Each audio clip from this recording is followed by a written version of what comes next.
Hey guys, welcome back to the channel. I'm Rachel. Today, we're going to be finishing up the page from Romantic Country that we started last week. Now, in that video, I brought you through my coloring process step by step on nothing but this green door right here. It was a great opportunity to kind of slow things down and really walk you through in real time what my process is on a piece like this. So if you missed that video and want to watch it, I'm going to leave that linked up here in the corner and also in the description down below. So now, door is done, but we are left with a lot of blank white paper. So we are actually going to finish it up today, so stick around.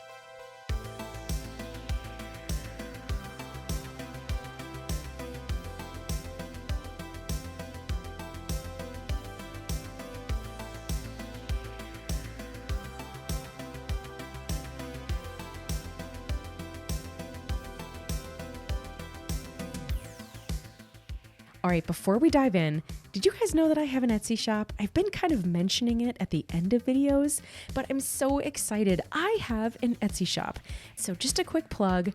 So if you or someone you know is a Disney Parks fan or a fan of those like mini ears that you wear around the parks, I actually make a stand to display them. And there's a couple different kinds. And these are just a really fun way to kind of display your love of your mini ears and your Disney fandom when you're not wearing them in the parks. So if you're interested or know someone who might be interested, head over to the PencilStash shop on Etsy to check them out. I'd really appreciate it. Okay. Thank you so much for listening to that. Really appreciate it. Now I'm ready to get into this page. And I love how the green of the door came out so much that I'm going to be leaning into the green a bit and ensure we just sort of follow suit tone-wise with the rest of the page, starting with this stained glass transom above the door. And this page speaks directly to my heart because I have a thing for transoms. I always love seeing them in historic homes, new homes, and they just let in so much light. And these stained glass ones have such a beautiful way of casting their colors into the space. So the first thing I did was carry the green of the door upwards into the stained glass with just a few of these kind of key panes. And I chose to first put down a layer of white pencil and then a layer of cream pencil before any of my greens even touched the page. And I did this because I wanted to give the green the appearance of that like milky kind of translucent glass, and hopefully the application of these initial layers will do just that. For the rest of our transom, I wanted the panes to be mostly clear. However, I think the introduction of a new color in some small places would be great too. So let's add a bit of this nectar prismacolor. And I'm going to do it very similarly as before by laying down some white and some cream. And then with my nectar, I'm actually only going to put this in about half of the pane and then blend it out. Now for the rest of the window, I'm just going to use white and yellow in the hopes that this will sort of end up looking like the natural glow from inside the store. Moving on, when I think of an old cozy bookstore, my mind immediately goes to warm wood. So I like to incorporate some warm wood, kind of brown tones into the store facade here, starting with the frame around the transom. And I usually start with a layer of my lightest color, and we'll cover about 75% of the surface area here, kind of leaving the edges. And then we'll go back in with 3 other browns, each getting progressively darker to fill in around those edges. And with each of the browns, you're going to use a little bit less and a little bit less, sort of like low tide. So, the next color you're going to use maybe up to a certain point, and then the next brown you're going to use maybe about half that distance, and then with your darkest brown you're going to use it just a little bit, maybe about 25% of that distance. So it kind of becomes a nice gradient with a nice smooth kind of transition, and just kind of overall gives the impression that there's light aspects here, maybe where the light is hitting or where the wood is a little bit lighter, and then the darker colors are actually giving that kind of shaded area right there up against the edges.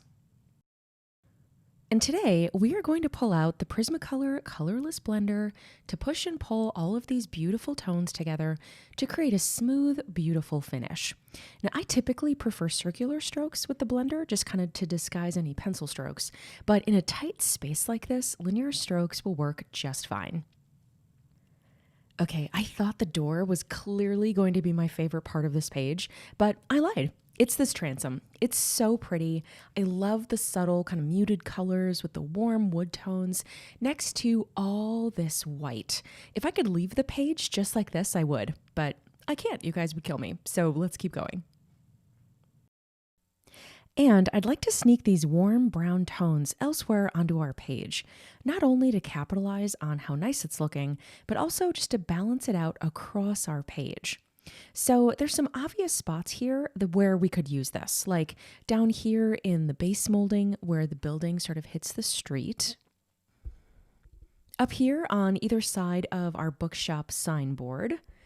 And finally, across the sort of horizontal bookshelves inside the store windows. Now, there's plenty of other places on the facade that I could use this as well, and it would make sense. However, I'm actually intentionally holding that back for now, because I know that the book areas that I'm going to be coloring here in a bit might get a little bit dark, so I kind of want to keep other areas on the page lighter just to balance that out.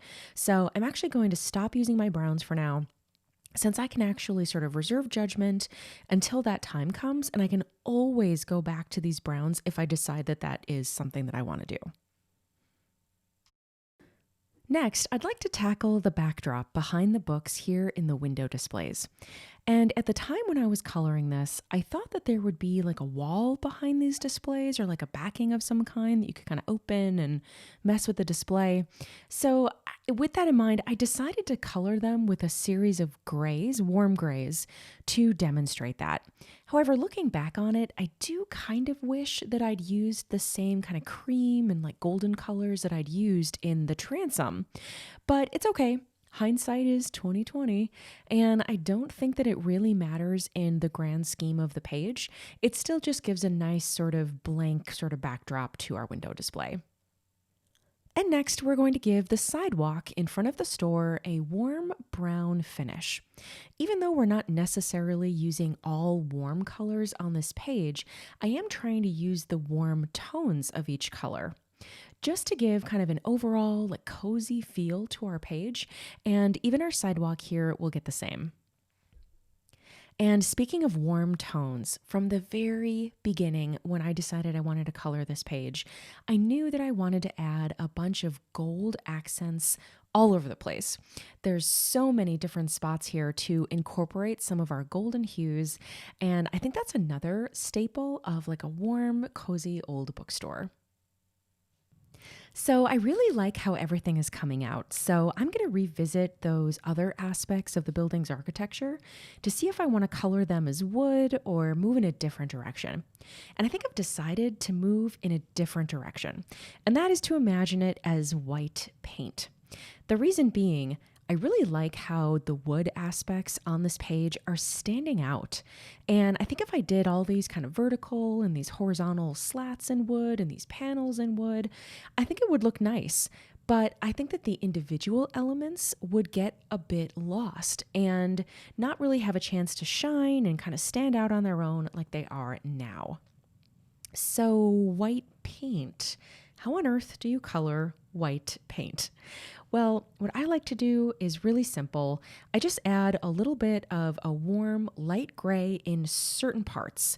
And this gray will just sort of act as a little bit of a shading mechanism, as well as just sort of act as like the dirt and the scuff and all that stuff that's just kind of inevitably going to happen with like an outdoor building facade. Onto the books. And for complete transparency's sake, I've been leaving these to the end because I hate coloring books. They're tedious, I'm not going to lie. But one of the things that I do like to do in order to keep myself sane and keep the overall color story cohesive is to limit the color palette that I'm going to be using on them. So I don't just color some and then grab another color randomly and put that down. I intentionally pull colors beforehand just to limit myself and just sort of stay on the color story. And I think I used about 7 or maybe 8 distinct color pairings, one pairing on each book. So, one book that looks green actually had a light green and a dark green. That's what I mean by color pairings. So I just kind of bounced around, adding each of my color pairings to these books, and eventually they all got done. Did it take a while? Heck yeah, it did. But I do like how it came out in the end. And I did intentionally leave some of our binding details white so that I could go back in with my metallic markers in gold and silver just to add a bit of flair. On the sign up here, I really liked the way that this came out, so I wanted to show it to you. To start, I laid down a layer of the same cream color that we've been using throughout. Then I went back in with my jade green Prismacolor, and I used it over top and in the corners and around the edges, and I really like the overall effect that it gave. I've never used this color combo before, but it perfectly suits my love of muted tones, so you might be seeing this one again. Now onto the final icing on the cake, the cherry on top. The whole time I've been coloring this, I've pictured this facade and the book areas specifically to be behind glass. And that can be an effect that's sort of difficult to achieve. So I think I'm going to keep it simple and just use my electric eraser to pull out some color out of this area and give those sort of reflective like window lines that a glass pane might have. So I'm going to turn on my Derwent electric eraser and I'm just going to drag this back and forth in parallel kind of diagonal strokes, and that is actually going to erase the colored pencil. It's going to pull the color off and just make it look a little bit more muted. And this is a very simple effect to achieve, but I think it's effective. I think it's approachable for anyone to try. Alternatively, if you don't have an electric eraser, you can totally use like a good pencil eraser, like a big fat, rectangular one, and try it manually as well. I think it'll work just fine.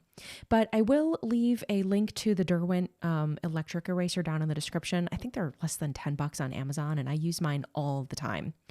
Now, this eraser did not pull up the metallic marker areas on the books, so that was a lesson learned, but no big deal. And that's it. Our page is complete. Now, if you like this video, please hit the thumbs up button. It actually helps my channel out tremendously. It helps sort of direct new folks to find the channel, tells YouTube that you're liking my channel, all the good things. Also, leave me a comment down below if you have any other suggestions for the community on how to make our book displays appear to have glass over them. What do you guys like to do for this? And hit the bell icon to be notified when I've uploaded a new video. Also, check out the PencilStash Etsy shop and the TeePublic shop. Those are great ways to support the channel. And I'll see you guys next time. Happy coloring!